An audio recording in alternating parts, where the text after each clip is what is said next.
Hello, everyone, and welcome to episode 288 of Kouryer podcast. Our topic is Mr. Daniel Reid. He's a senior concept artist from Montreal, Canada. And yes, this is the episode 288, and we're getting pretty close to episode 300 mark, which I'm trying my best to, wrap it up before, spring, before the end of spring. So we'll see how it goes. So the end of season 3 is upon us, basically.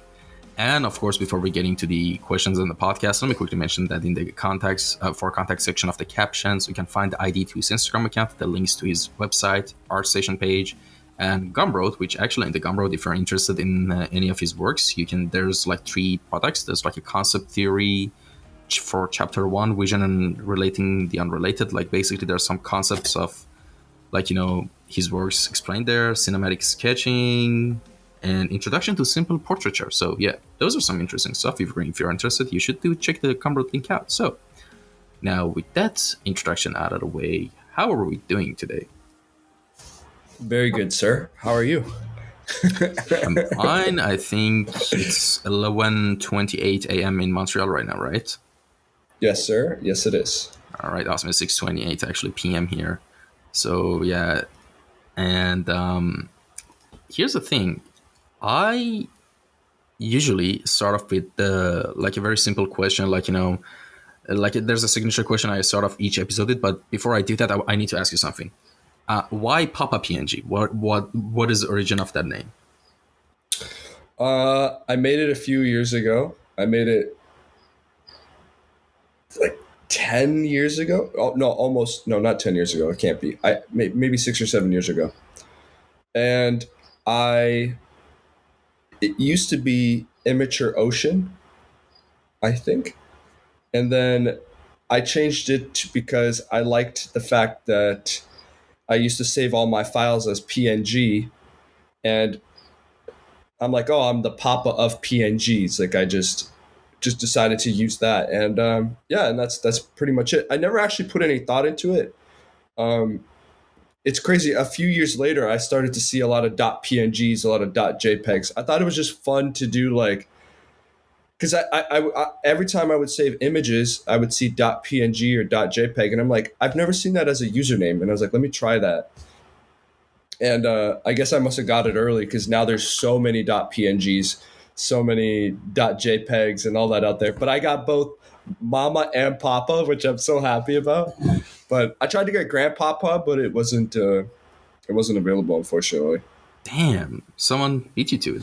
Yeah, Yeah. a very famous extension people use as your term is .exe. Like for some reason, I don't know. Yes, yeah, They yeah. use that too. .exe is like a really funny one. But yeah, I never thought about it. But the only regret I have is like now I had to put my real name because people would message me or someone would comment and be like, "Oh my God, Papa, this is so amazing! Like Papa, Papa, this." And then it started to feel weird. I'm like, okay, this isn't this isn't fun anymore. Like this isn't kosher. But yeah, Yeah. that's it. All right. So the mystery is unraveled, and with that out of the way, we can move on to the first question of the podcast, which is: give us a little introduction on how we got into the world of visual arts and design. Basically, tell us your origin story. If you know what led you to pursue art as like a main path in your life. Ah, um, well, I used to love Bionicles when I was a kid, since I was 4, and um, Bionicles and Legos and all those things. But I've drawn so much since I was young. Like since I can actually tell you, you know what? I actually remember my origin story.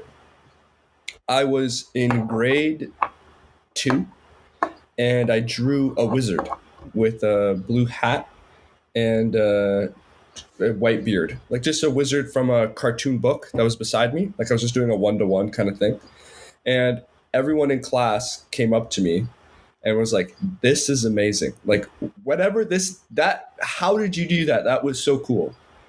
And then I started to do that every day. I drew like a Geodude or like a Pokemon or like Mario, and then I did a whole bunch of video game characters and all these things. And I remember because I used to draw even more when I was younger, like before that, probably since I was probably 4 or 5.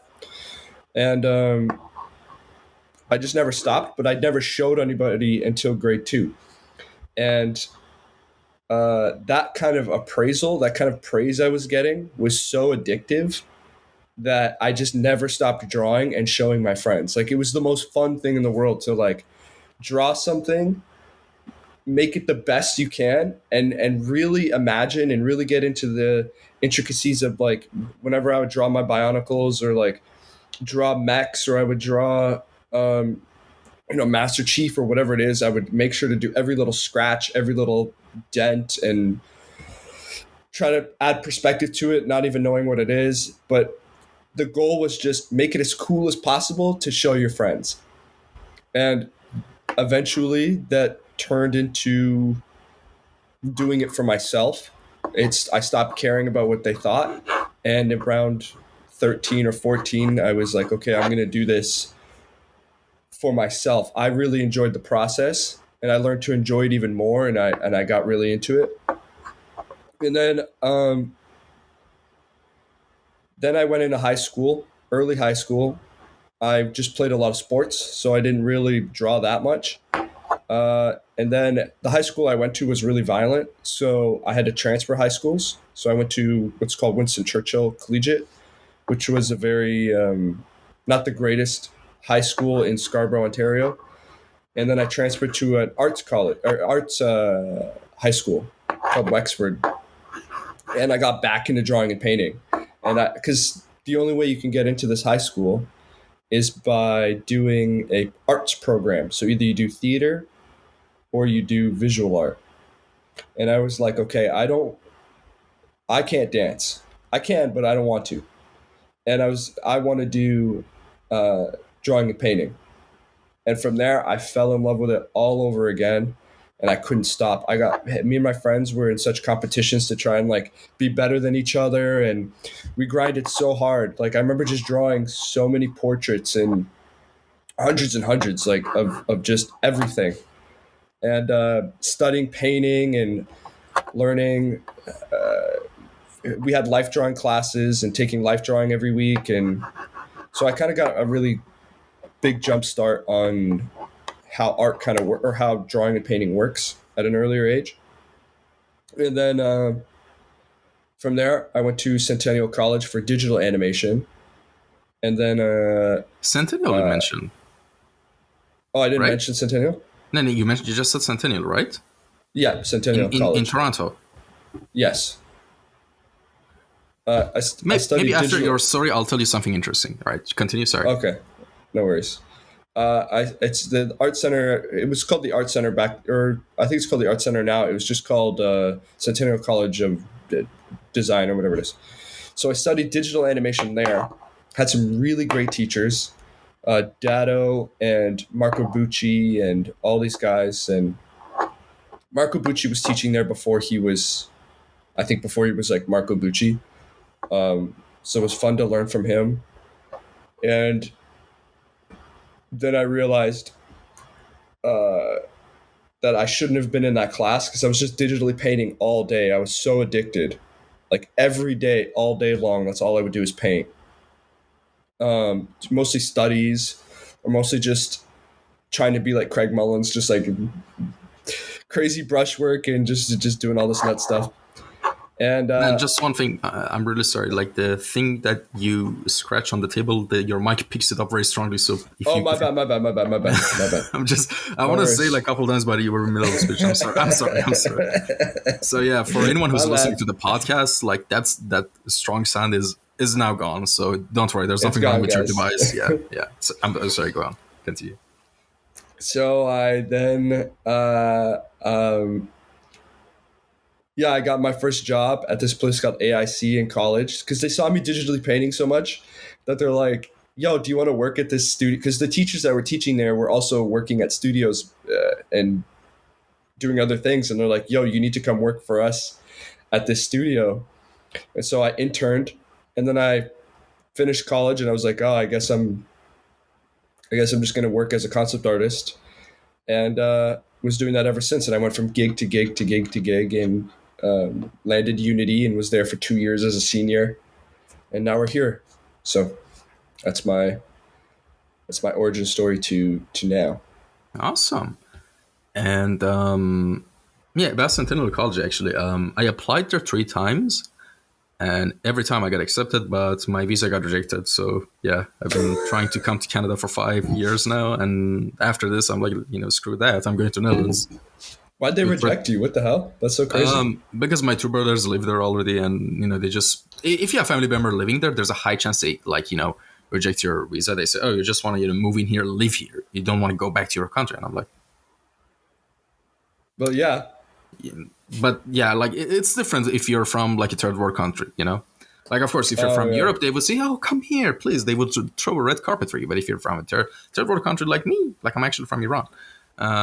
So yeah, That's crazy. That's so like, crazy. no, fuck off back to where you came from. You just want to stay here forever. We want to get a job and live here. You have to actually say in your process.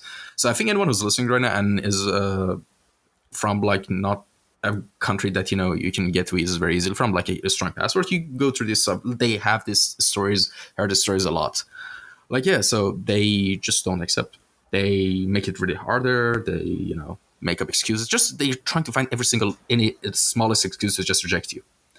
Yeah, Yes. it's Yes. kind of that. And the last time I applied to Centennial College, it was a 2-year game art program, which was, I think, for 2 years the whole tuition was $40,000. But guess what? Creative Media Game Technologies program in Netherlands, a 4-year program, by the way, which gives a bachelor's degree, costs around 46,000 Canadian dollars. So you put 2 years extra, but you only have to pay 6,000 extra. So even cost wise, like the Netherlands is like much cheaper. So, and it's Yeah, but not like a 2-year Ontario college diploma or some shit.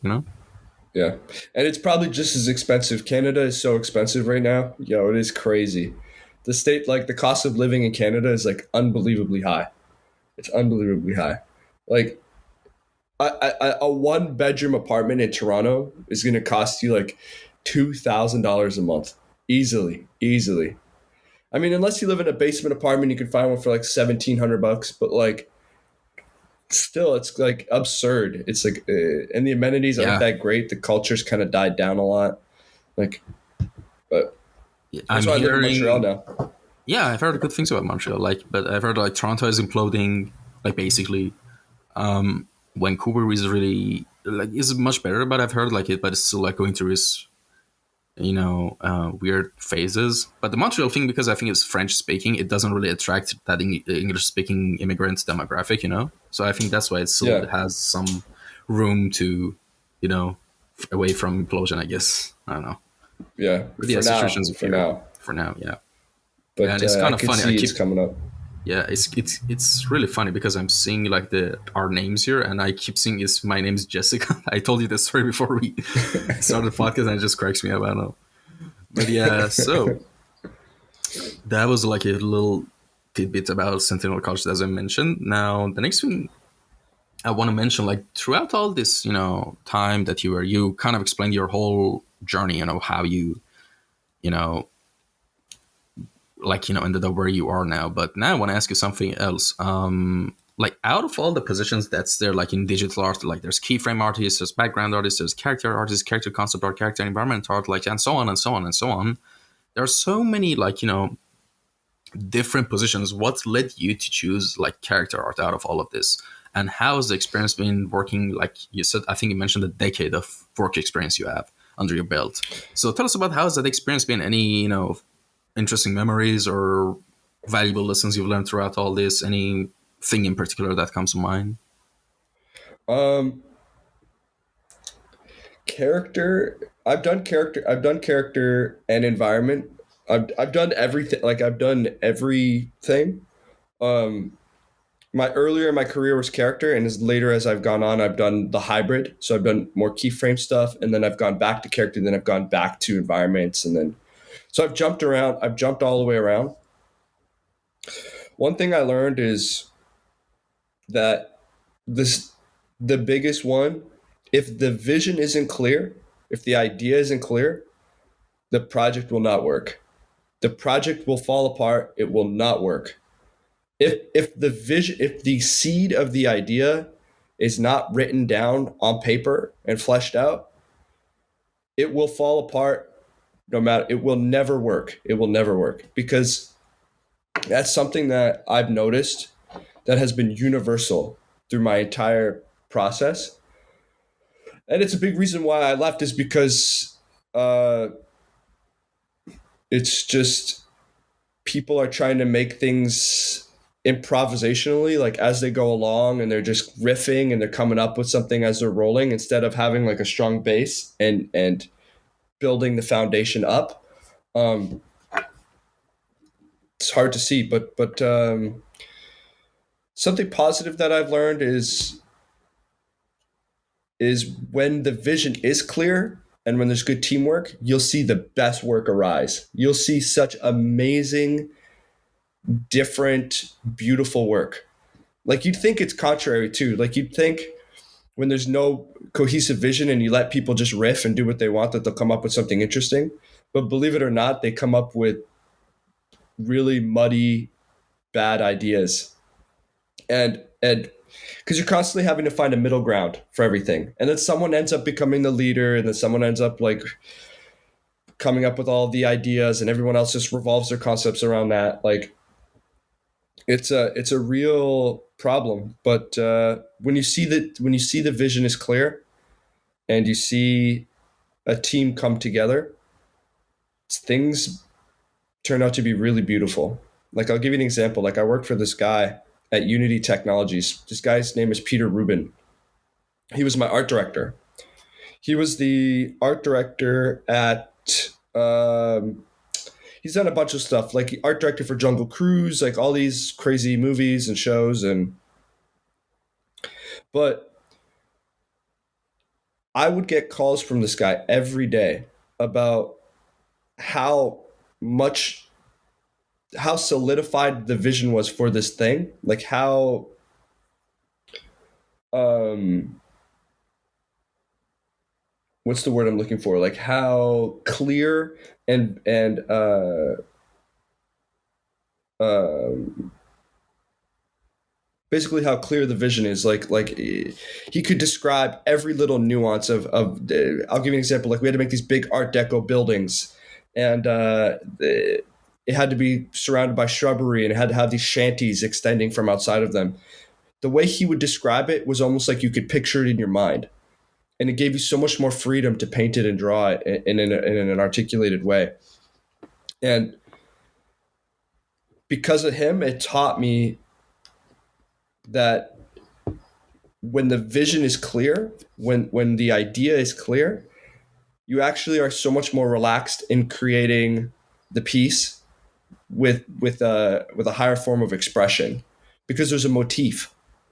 When there's like no motif and it's in the air, you're kind of up to your own, like you're up to your own kind of tastes and sensitivities, but it won't align with like a 3D artist, and it might not align with a animator, and it might not align down the road, right? So as opposed to an art director with a vision, he's thinking about all these things. So that's something that I'll never forget, and I've taken in and started to use for myself in my own projects, is having a clear vision that's written down on paper, like almost like a Bible. Uh, with that, you can make anything insanely good, insanely good. Like, it takes work from like here, and it brings it to here, just instantly, because there's so much context. Like, I'll give you an example. Like even if you write down like 5 words, right? Like fire, rock, whatever, storm, uh, uh, set in the future, XYZ, right? Those seeds, you flesh them out, you'll have like, let's say, a page of writing, right? Now you have so much context to make those paintings and build them up on, as opposed to, oh, we have this idea, it's kind of like Rocket League mixed Players Unknown Battleground. It's, you know what I mean? Like, you're going to get something that's completely just diluted. But things that are based on visions, like pure visual ideas that are from the mind that are intuitive, got it. You'll really reinvent the wheel, do some crazy stuff.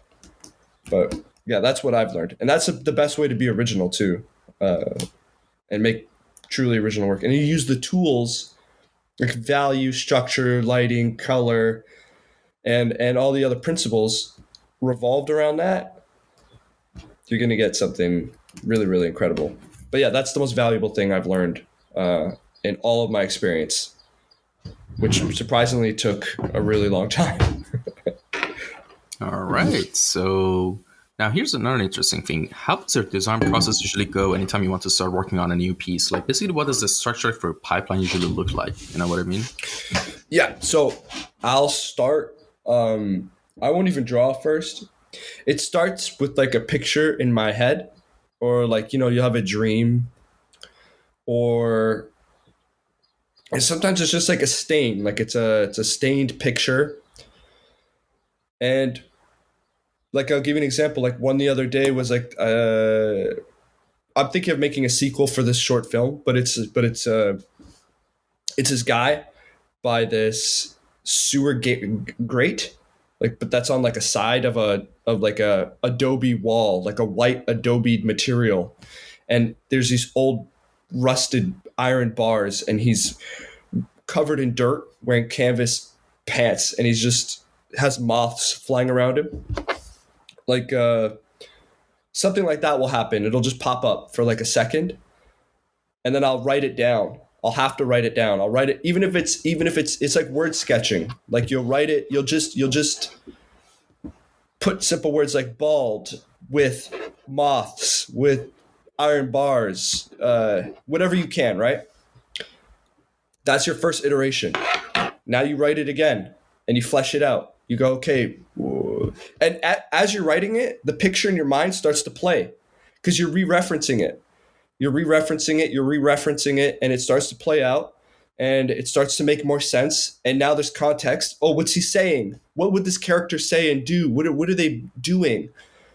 And it grows. It's like a little seed that just grows, and you write it down even more, and then eventually you'll have a full page of. It'll be nonsense when you first read it because it's just like sketching. It's just shapes and abstractions. Now you put it in structure, and then I'll have a structured full page of something that I find interesting, and then I'll start to sketch, and then I'll sketch with shapes or on pencil, something rough. It's not even perfect. Like sometimes I'll just have compositional lines. To something Adrian Bush does is he'll have action lines to place his compositions, and then from there I'll just do a value block in where my character is, where and what the environment is around it, and where I want the light shafts to be and how the light to come in and out. And then I'll rebuild it again, and then I'll throw a bunch of pictures on top of it and rework it, and just keep on building it and building it and building it. And I'll spend about an hour on that, or about 4 or 5 of them like that, and then I'll take the best one and enlarge it, blow it up, repaint it all over again as a master painting, as like a finished master. And then yeah, no, that's it. All right. But Awesome. the process usually changes. Like the writing part stays the same. Mm-hmm. That part sometimes I'll remix, but the painting process always changes. At least like once every 6 months, maybe less, maybe once every 3 or 4 months. I'll try something new, whether it's 3D coat or just anything to get the idea across. But yeah. All right. Awesome, man. Speaking of getting ideas across, I was wondering about something actually. Who are some of your favorite artists and designers that have inspired you the most? Okay. The I would say for painters, for painters, it's so hard, man. There's so many. I think Joaquin Sorora is one of my favorites, an impressionistic painter. He's one of my favorites, Spanish. Sorolla, I love. It's so cliche to say Sargent, but I love Sargent too. I love Phil Hale. I love Ray Bonilla. Like I love um, I obviously still love Craig Mullins. He's great. Um, there's so many, dude. There's so many. Like, did I say Anders Zorn? I said Zorn. Zorn is like an easy one though. I like Abbott Thayer. I like Hofstad Pushman. Pushman was one of my favorites for a while. Hofstad, great painter. Um, hmm. For filmmakers, though, if I'm gonna go to film now, I absolutely been loving Bergman. Igmar Bergman is probably a favorite of mine. Uh, Bergman, for the way that he expresses the human condition, is amazing. Um, and the way that he designs his structure is amazing. I love Takashi Kitano. I love like Japanese minimalism is a lot of fun. And probably John Cassavetes. I think those are like my Mount Rushmores currently. But yeah, those are my inspirations. John Cassavetes reminded me that making art can be a lot more open than you think. Like you don't have to be bound by the structure of like Steven Spielberg's way of making movies, where beat and then character says something and then another beat and then this happens and then staying on the 50-50, making sure that there's anticipation, climax, build up, then release, and then payoff, and then the hero's journey. Like that's all a bunch of wishy-washy. Like you don't need to do any of that stuff to make very beautiful art, and John Cassavetes taught me that. So All but right. yeah. And all right, the next thing is, what are you working on right now that you can tell us about? I mean, you kind of mentioned, and this we can have this conversation a little bit more in depth, like later in the podcast. But you're not particularly working on concept art anymore, right? You're working as a film director, right? And Yes. even if you're Yes. working anything in concept art or art, just explain, tell us what projects are you doing right now. Um, I haven't painted in a couple weeks. I usually This is usually the time where I would start to make something, but I've been so caught up in the film. But right now I'm working on right now I'm just working on the movie. We're doing our post, but the film is about these three yakuzas looking for a missing dog, and we we're trying to figure out right now if we want to make it in black and white or not. And the presentation is very old school, late '90s, early 2000s thriller, suspense thriller, but it's also a little more contemporary art house. So it's a mix of the two.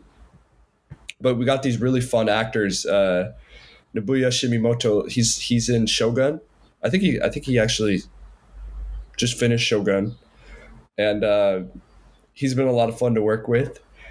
And Yukui and I don't know, all these actors were incredibly fun. These were like stunt actors that uh, we found through ACTRA, through the union, and they've never really done like contemporary performance, like really like performance heavy films. It's always usually very stunt heavy films, and so it's interesting to get them to be more subtle and more expressionistic. And they were so good at it because they were stunt actors, because they were able to suppress themselves and mute their abilities in such an interesting way.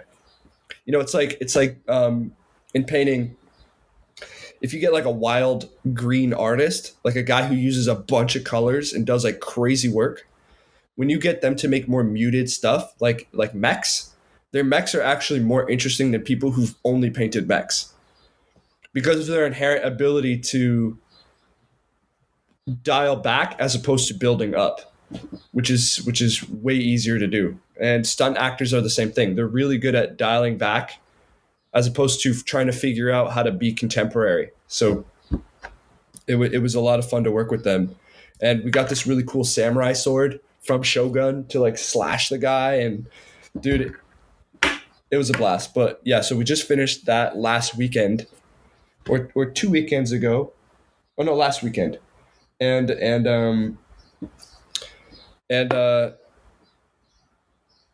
Yeah, that was a boatload of fun. We got this space from it was a place where they used to sell illegal cars and sell them to Africa. And this is a big problem in Montreal. They people steal cars here, I've heard about and that. yeah, Yeah. so they steal cars here. They bring them to this junkyard, and then they somehow take them apart, put them into shipyard containers, and rebuild them at the lots in wherever they're shipping them to. And then they'll sell their cars that way. And it's a whole thing they got going on. But they got shut down at this location.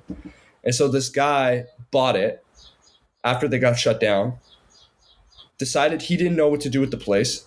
So he sold it to these two kids, like these two 29-year-old, like 28-year-olds, who decided to tell this guy. By the way, they bought it on Facebook Marketplace. They told this guy, like, okay, we're going to use this to make like an art space, like a contemporary art space. And we're going to have like a podcasting room and a business. All they have there are raves, nothing but raves. Like every weekend, like they start the rave at 8 p.m., finish at 8 a.m. So we found this, my producer and I found this location, and we're like, yo, let's shoot here. It looks like the best derelict space for Yakuzas to be looking for a missing dog in. We're like, this is the best place. So we go there, we rent the space out, we go the weekend of shooting, and the weekend we go, there was a rave. And in the morning, we start shooting at 8 o'clock. We see people leaving, like so zooted out of their minds. Like they've completely done all types of drugs. I don't even know what they were on, but they were just completely exhausted from whatever party they were at. And we were like, holy shit, we have to shoot here in like 2 hours. And they ended up all leaving and we got it done, but so crazy. So crazy. Damn. That's an Yeah, interesting story. it was fun as hell. It was fun as Yeah. hell. But Yeah, I've watched this YouTube video a while back that apparently it's not just Africa, by the way. They steal the cars from Canada and they ship it to all over the world. Some guy got his car stolen twice, and both of his cars got ended up in Dubai.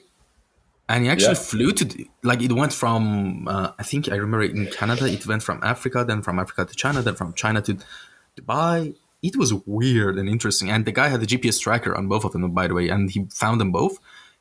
And for some reason, I guess the police there didn't have like enough evidence to actually take the car or something. I don't understand why.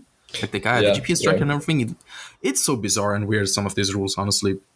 We have the jurisdiction. Like you can't if the Yeah. car's there, they we have no jurisdiction to go and get them. Like it's like they're gone. Like No, I mean, not even the police in Dubai, United Arab Emirates, Dubai, when the guy I think said they couldn't take the car or something. It's some rules are really weird. Like I'm seeing like different like news of like people exploiting these loopholes to do like to get away with a lot of crimes. And I'm like, this is yeah, ridiculous. dude. Like the justice system is so weird. Yeah, you can do whatever you want. Like it's if you understand the rules, you get away with it. It's really messed up. Yeah. But yeah, that was the project I was that I've been working on. So right now we're in the color grading and sound design, and we're trying to make it OST. I got a friend making a soundtrack, and then the goal is to make another one. So the idea is we have this Yakuza story that's very muted and it's very chill and it has a really nice climax and payout and etc. But the idea of the sequel is that it's more crazy and deranged than the last. So as they're pursuing to look for this dog, the sequel just builds upon that, and things get crazier, they get wilder, they get a little more out there. And then if there was a trilogy, it would be the most wild and the most out there, and then there's the payoff or whatever it is. But the first film takes place in this very cloudy, destroyed place, and I would love that the second one be like a sunny day or something. But the characters are all very charismatic. Like I'll show you guys. You guys will all see it eventually. But the characters don't have dialogue. So they're almost like these silent types. They're almost like the Three Musketeers going through this story and this adventure, and it's a lot of fun. Okay, and the next thing is actually now while we're on the topic of like doing things like this was completely outside of the ballpark of like doing concept art and stuff like that. But Yeah, my bad. now I want to ask you something else. What other non-art related area things you got going on in your life? Of course, there's like a bicycle behind you and a bunch of golf clubs, if I'm Oh not yes, yes, mistaken. So yes. basically, what other non-art related stuff you got going on in your life? I love to play golf and I love to ride my bike, but I do jujitsu a lot. I love jujitsu. I do no-gi jujitsu a lot. I'm doing Yeah, I that don't for a like few gi either. years. Gi is really weird. Yeah, screw the gi. I, And I I and don't like the people who have this fucking elitist attitude that no actually gi is like no it's fucking bullshit. Like I don't care if yeah, people put comments down here and call me out like no gi is like yeah. actually like what's working you know I've done gi for a few years too. I switched to no gi after doing gi for a while. I prefer no gi because it's the freedom of it. Like I don't care about lapel play and like and squid guard and worm guard and like and it's just exhausting. But I find in a real life situation, no gi is more fun. But also, I like the new advanced stuff like ashi and like inverts and like all these things that no gi presents itself. It's a lot more advanced and it's just more wrestling heavy, which I like. Uh, but yeah, I've been doing that for a while. And what else have I been doing? I've been writing a lot. I've been reading a lot. I just finished this book by Kouryer called After Dark. Very good book. Very, very good. It's like a suspense thriller. Um, and what else have I been doing? I've been drawing a lot. I've been drawing more instead of painting. that is completely art related, my friend. I said Oh non-art yeah, my related. bad, my bad. It's fine. Learning about sound, like learning how sound design works. That's been a lot of fun and editing but yeah, honestly, just that's pretty much it. Just those like three or four things. Nothing too crazy. Interesting. Hanging out with my friends, like like that. That's it. All right. And so actually the next couple of topics that we're going to talk about is going to be pretty interesting. So first of all, of course, let's mention the like address the elephant in the room. As you mentioned before the podcast, and I don't know if you mentioned during our talk here, but let's just say it right now that you retired as a concept artist. So tell us about that, why, and what led you to continue like art directing film. Like just tell us about the whole spiel, like everything. Um, I retired concept art because the projects just aren't that good out there. Like they're just not interesting. Like it's not interesting enough, and my skill set is too high to be working on projects like mobile games or AAA. Like I don't want to work for Ubisoft Japan. Like I don't want to do Assassin's Creed. Like I don't care. I don't care for these ideas. Um, as I've gotten older, you get a little bit of existentialism. Like when I was 26, 27, I remember like a few years ago, like I remember feeling the finiteness of your life. Like you feel the finite of time. Like you could almost imagine yourself as Nosferatu hands, like really almost dead. And like, you're like, oh fuck, it goes so much faster than you think. So I was like, man, do I really want to just be like waiting around for concept? Do I really want to be waiting around like and just sitting around, or do I want to be making things? And as a director, you get to make all the decisions, which I've always wanted to do. I'm like, I know exactly what I want and how it should work and how to make it the best possible and how to make it interesting and an audience love it and like it and want to get their approval and do the best that I can and accept when it's not good and learn. From concept, it's like you get so diluted through the process. You give a guy your concept art, he turns it into a 3D model, it could get diluted. It goes to an art. It goes through so many layers. By the time it gets to the end, it's nothing of what you made it originally, and you're like, well, what was the fucking point? And being a cog in the machine sucks. I hate being a cog in the machine. It just feels weird. I'm like, the ideas sometimes the visions are so strong where I'm like, to be a cog in the machine almost seems like a waste. I'm like, I might as well just have the team around me and work with a team and build it up. And also, it's like there's way more opportunities directing. It was way easier to get work. Like I found work almost immediately. Almost immediately. I'm like, I never had to go searching or wait around. The game industry right now is a complete mess, and it's not tasteful. Like it's most of it isn't tasteful. Like it's very popcorn art. Like we're gonna do something like Fortnite. We're gonna do something like this, and there's nothing that reinventive. The stuff is out there. Like there is good stuff out there, but it's very few and far between. And most likely they already have their team set for them. There's no reason to hire me. And art, and another thing, like artistic fulfillment, like paintings for a long time filled like a hunger. Like you make a painting, you feel full. You're like, okay, I'm good for the next couple days. But now I have to make like 3 or 4, even 5 paintings a week just to feel anything. But as soon as I directed one thing, I'm on like cloud nine for a month. Like I feel so much more satisfied. Like as if the food I gave my body, I gave myself steak as opposed to eating salad all week long. That's what it feels like. And there's just so much more room for creativity. Like you can there's so much more things to move around in. And plus I've loved cinema for so long that I didn't realize I had this huge library that I was referencing when I was making it.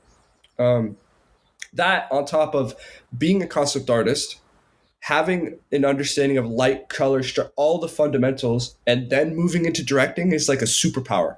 Like the first short film I filmed is eons, like eons above whatever most people are doing because they don't have a prerequisite in art. Like they've never made a visual piece or medium before, and so their understanding of composition and lighting and structure doesn't transfer over as well.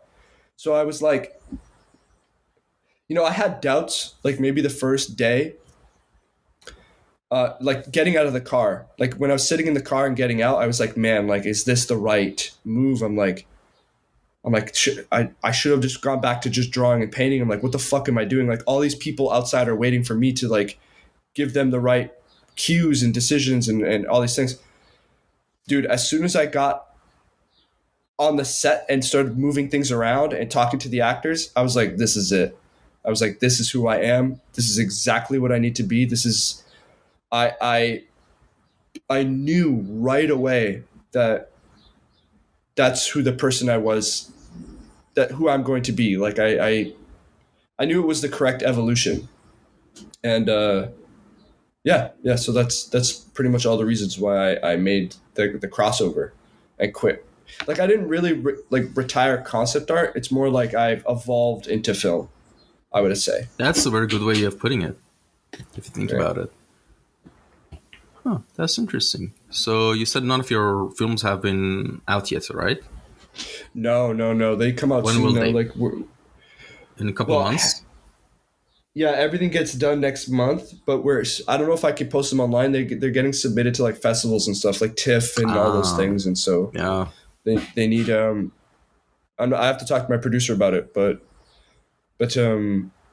yeah, it's gonna be very exciting. I just all I can think about is making another one, like making infinite amount of movies. Like that's all I care about. It's so much fun. Congratulations, man. You found your passion. Thanks, man. Thanks, man. All right. And yeah, actually, speaking of game industry, like holy shit, like EA recently, I saw something that did piss me off a bit. EA announced they're going to put ads in AAA games. Like imagine you're paying $60-$70 for a game, and you're still gonna see ads in the game. Yeah, It's because the people put up with it. That's the problem. Like, Yeah, audience doesn't say anything or do anything about it, and they just eat it up. Like, it's like, not all the time. Like it depends. Actually, it's kind of funny. It depends on the community and and of each game and genre. I think like recently Helldivers, I think the news got everywhere that like they made the PSN account like linking mandatory, and yeah, people yeah, started review bombing the hell out of it. yeah. That's what you got to And do. and for anyone who doesn't know, they're like, oh, it's only 1 minute 30 seconds of making an email and like linking the accounts. Like, why game is so entitled? No, you don't understand. If you go look at it, it's about it. Like PSN is not supported in every region and country. So if that happens, a lot of people who bought the game won't have access to it anymore because they don't have a PSN account, and they're Yeah, locked. They're locked out of the game. Imagine that. So that's why people were super pissed about it. And yeah, so they reverted that decision actually because of that, because of review bombing and everything. And it was kind of amazing. So yeah, if people put their like the band up together, they can do anything. But usually I don't know. There's so many like yeah. varying opinions, so it's kind of hard to unite people. Yes, yeah. And Yeah, it's people who play EA games in general. Like, I'm not saying that they're bad or they're bad. Like, people who play like a lot of FIFA or play a lot of like run of the mill Madden, EA games, Madden, like hockey, run of the mill Madden. EA games. Uh, They don't know even how to complain. Like, they don't even. They'll just yeah, play. They'll just keep playing it. They'll see an ad. They'll be like, oh, whatever, and they'll try to exit it. Like, yeah. it's just for them. They want to play a sports game. That's all they care about. Like they're used to watching sports shows with commercials anyways. So we're all used to watching ads. It's all That's a about very good point. like it's all about like the surrounding the rink is all advertisements and banners of every sports event ever. So it's like it's not surprising that they want to do stuff like that and that people are going to fall for it. It's the same thing. Like, you want to watch YouTube, you got to go through 30-second ads every fucking 5 minutes. But it's all about a line. Like, how far, like, they'll introduce it with a 10-second thing and they'll check their data and they'll be like, okay, no one's complained about this. Okay, let's make it 12 seconds, then 15 seconds, then 30 seconds. Now you're watching two 15-second ads. And you're like, what the fuck is going on? But anyways, like, film, depending on the pocket you put yourself in, the same thing with games is you can get away from all that. Like, it's depends on what your niche audience is and what your target is, but yeah, it's really bad with games right now. I think it's something with their addictiveness that I think people put up with a lot, like the reward cycles and all these like weird dopamine attactive like tactics really suck people in that film doesn't really have. Like, you have to almost try to watch a movie these days. Like, to sit through a 2-hour movie, you have to try, right? Which That is true. makes That is the true. audience very very very particular and very very niched, which games doesn't really have. Like, how many times do you have to Actually, stop yourself from playing a game? actually, depends on the game, of course. Yes, but yeah, but most. But I get what you mean. Like, not most of the time, but actually, like, speaking of like having to like, actually, I wanted to watch Boys. Like, I've never watched the series Boys, and it's still on my Prime list, the 4 seasons, but I still haven't watched it. And it feels like it kind of I don't know. Maybe it's just me getting my brain rotten by the internet. I guess I don't know. I guess if I have Yeah, to bro. admit. And but the thing is, like, the Fallout series that came out recently, I binged through it like nonstop because it was so engaging for me. You know, like I was actually thinking about watching it. It looks pretty that cool. was amazing. I'm not gonna say anything if you like Fallout, or even if you don't like, or even if you haven't played any of the Fallout games. Amazing series, amazing storytelling. Man, I love Fallout 3. I love Fallout Yeah, 3 New Vegas. It was so much fun. listen, So much fun. you'll love the series then. Trust me. And actually, the game takes place in the canon universe of the games as well, like the series. I mean, Oh, I see, I see, yeah, I you see. see. So yeah, it's really it was amazing, especially if you're a diehard Fallout fan, you love it, because the amount of fan service, like, just perfect amount. Like, it was just really good. I really liked it. Interesting. I was waiting for Liam Neeson. I was like, where's Liam Neeson at? Nah, Ron Perlman was in there as well. Oh yeah, War never changes. Yeah, that famous line. so funny. He's been So singing funny. since Fallout 1, They yeah. play a lot of Ink Spot songs too. That's what I loved about Fallout is that mix of like 50s, Yeah. 50s like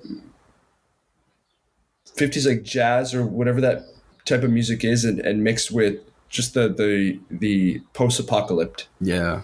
It's and the writing was so good. Like I New remember Vegas in was Fallout amazing. 3, Yeah. so good, so good. Mr. House, like Oh, yeah. that entire line was so fun. Damn. I Yeah. never played Matthew. 4 though. Yeah, 4 is actually, I replayed it recently. And it's fun. It's a fun game. Like gameplay wise, it's actually the most fun if I'm being honest. But immersion wise, story wise, maybe New Vegas by today's standards is a bit janky. Like because there's no sprint button, there's no like it's like a 2011 like RPG. What do you expect, right? Yes. But immersion and story wise is one of the most immersive games I've ever played. Like honestly, and yeah, story and immersion wise and writing wise, I think New Vegas is the strongest. 3 is like, of course, one of the like the first installment 3D game in the installment of the series, which has its own like vibe to it. Like the vibes are different, so it's still like a different Yeah. flavor of Fallout, and New Vegas is a different flavor of Fallout, and so is Fallout 4. And Fallout 4, it doesn't have that immersion or dialogue system at all that much, in my opinion. But the gameplay, the Yeah. gunplay is a lot more improved and fun. But actually, Fallout 76, I tried it recently. I was very skeptical about it, and I heard a lot of so much bad stuff about it, and I played it after 6 years after launch, so they probably had time to fix it, right?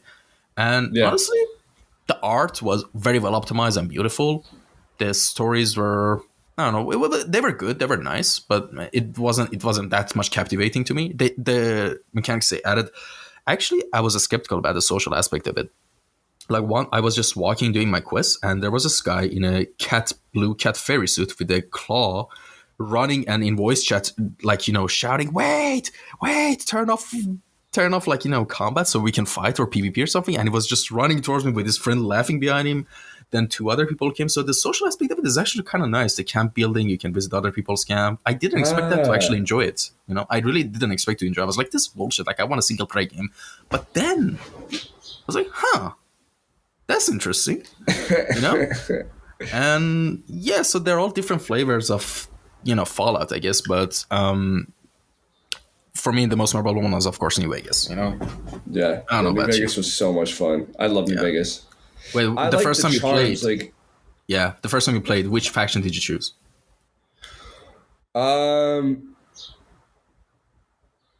if I remember, was it NPC? What was the NCR. NCR? I think it was Oh, NCR. Which I I don't picked think, or was it the Steel Brotherhood? I think it was the Steel Brotherhood. 'Cause it Brother of was, Steel. I No. I don't think Brother of Steel doesn't have an ending in New Vegas. Like there's NCR, there's Legion, there's Mr. House, and there's also Yes Man, which Yes Man is actually you. Like I don't know, I don't want to spoil too much, but I chose Mr. House. Chose Mr. House yeah, because I same. remember. The same time, the first time I sided with Mr. House. Yes, Yeah. yes. The house And did always you end up wins. killing Mr. House? Yes, actually, one later. When you go to his Later, body and you go down, you're like, whoa! I love meta stuff like that where you're like, you have to go like deep down and you just see he's just like this head in a cryogenic. have you played any of the chamber. DLCs, by the way? DLCs of Oh Vegas. man, Mothership Zeta from Fallout 3 is like one of my biggest inspirations for a series of paintings that I was working on for the longest time. Like, I remember That was fun. Old City Blues was so good too. Yeah. I loved Old City Blues, and I played all of the DLCs for 3, not for 4, not for New Vegas. New Vegas DLCs just go play it because it's the extension of the stories and a lot of like those mythical characters that the characters keep talking, the NPCs keep talking about in the dialogues in the base game. They appear in the DLCs actually, and they're actually interconnected together with whatever is going on. So the story is actually like a very juicy burger of New Vegas. But the story of like games is like a Big Mac with like thin slice of weird crusty patty, Man, I got to go back to it because I remember I haven't played it since it came out. Like that's the times I was playing it at, and And then I saw, Yeah. man, you know what I miss in games? This is what I want to see back in video games is like interesting UI that contributes to the vision. Like I play a lot of like the games that I do play today are just older games. Like I have like a PS2 and I just play like Skate, or I have a PS3 and I just play Skate 3 on it. That's and what I've noticed is what makes it so cozy and fun to play and interesting that contributes to it is going through the menus. Like you open up a menu and it's weird. Like if you ever played like SSX, like an old snowboarding game, you do a character selection and then like they're on this like carousel and the carousel spins around and it's a different guy. And it's Yeah. just stuff like that was so interesting. Even with New Vegas, like you check your you check your map. It's a wrist. It's a a Pit Pip-Boy. Boy, and you bring the Yeah. Pit Boy up, and it's like I loved stuff that was so immersive. Like it's now like you press a button and it's a menu that pops up on the right side, or it's a menu that comes up and it's just like a transparent thing with a little item JPEG in it, and you're like, well, what the fuck is this? Like it's so lazy, but yeah. It's what contributed to the overall atmosphere. It's the reason why I loved Fallout 3 so much is because of how atmospheric it felt. Like when it would turn sunset or when it would turn night or when it would be day, like the way the sun would reflect off of concrete, like that had to all be curated in a way that felt radioactive and post-nuclear. Like you don't see that kind of landscape work done in modern day RPGs. Like it's very like copy paste forest or copy paste canyons, Yeah. and it's just like it's like literally it's auto generated vegetation. Like that's all Oh you yeah. see. It's all you see. I'm like, That's it's what the happened to laziest Starfield, by the shit. way. That's what happened to Yeah. Starfield. So lazy, so lazy. And I realized this once I started to work in games is a lot of it is people get comfortable in their positions and they make like careers, like life career. It's like being like a career politician. Like this career video game artists where they just every day's clock in, make XYZ that somebody told them to make and clock out. And there's no real care or love for what they're making. It's just they're doing enough so that they don't get fired. And that shit drives me nuts. It drives me nuts. It's like, do you want to work in games to make something awesome, or are you doing it because you think it's easier than any other job and you'd like to play video games? It's like, you know, it's fine to do that, but maybe do some self-reflection on, the what other people are going to want to enjoy, and your own stamp on what is interesting, and it will make you happier like if you actually put in the work to make it better. Like UI is one of the easiest things to incorporate in a video game that could be good. Like you don't even have to reinvent the wheel. Like I'll give you an example. Any game that's like very low chill, like skateboarding game, when a character customizes themselves, just put them on a couch, sitting on a couch. And when and be the room behind them, just be like a skateboard room, like just be like a kid's modern day Y2K room, and just have music playing that you could change. And then when you change the outfits, it's the guy sitting on the couch. When he does a tattoo, the guy lays on the couch and you can change the tattoos. It's like really basic things, but it sets you up for something that down the road through the process of playing you don't forget. Like it's just like a film. Like the opening of the film is sometimes the most important because it's it's whether you're in good hands or not. Like you could tell when you're watching the first 10 seconds whether you're going to be in for a treat or you're going to be in for a mess. But with video games it's the same thing. When you're in the create a character screen, right away when you're in for it and when you're not. And something as simple as just caring about the atmosphere of even when the character is being created is something you just don't see anymore. Like it's all a bunch of it's all about the sliders. Like how close can we make a face that looks like your face, right? It's just The point has been lost, in my opinion. But that's my Yeah, rant. yeah, I get what you mean. And well, man, my man, we've reached the end of the podcast, and we've reached the final question of the podcast, which I'm going to ask you right now. Which Sure. is actually, this section is called time capsule, right?